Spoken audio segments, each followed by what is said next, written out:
Something So to keep you going. at some point, I think, and I don't know when or where.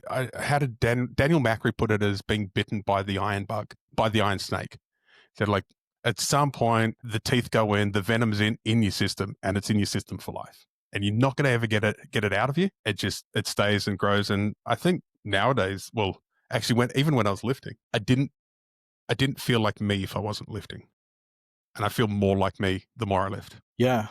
I, f- I find that I end up getting grumpy. Yeah. I need to blow off some steam. When we were first married, Diane used to send me off to the gym on holidays. Yeah. She'd go, "You're not fun to be Nice. around when you're not training." I go, "Yeah, Yeah, agreed. nice. Sorry. I know. Yeah.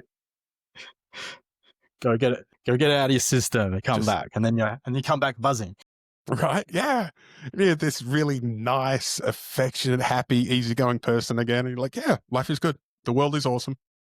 Why is the world awesome? Well, I just benched 140 for 27 reps. So everything is great. I don't know if you noticed, but in some gyms, right, or like some people in the gym, they'll come in, they're quiet, and you know, then after an hour of lifting, they're like, just won't shut up because they're just in endorphins. They're just like, they feel good. Exercise is good for you. I think you're describing the both of us. Yeah. Yeah. I think when we're both training, the last couple of months when we're both at strength club quite often in the morning, I know I'm not particularly pleasant to be around in the first half hour of training. Sometimes I'm not pleasant to be around the whole training. You got to talk to me in the car park afterwards before you get nice, Nathan. Some days it takes longer than others. And I think you're a bit the same as well. Yeah. Yeah. Just let me get going and then see how we feel after. Just let me get to about 70, 80% weights, and then I'll Yeah. tell you what kind of day we're having. If it's like end of a block, maybe nothing much. Yeah, Just let me die.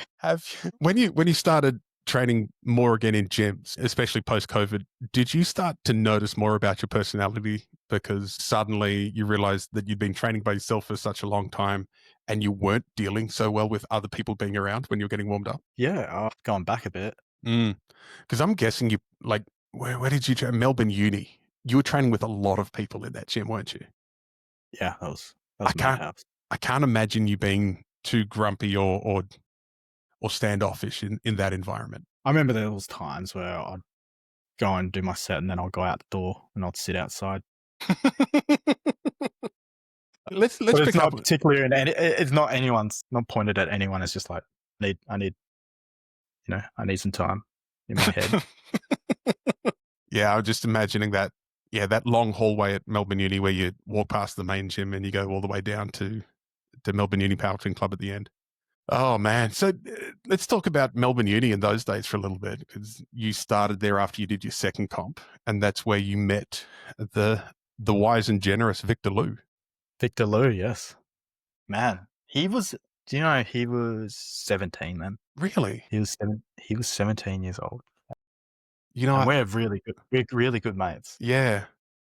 Yeah, I loved catching up with him at Masters or Mega Nationals this year in Sydney. And Yeah. just hearing the way he speaks, and especially the way he speaks of you and the history in the sport and what he's learned. He's such a great guy. Well, it was just, he was just acted well above his age, like even back then. Like he was just still quite mature, Mhm. very energetic, very talkative.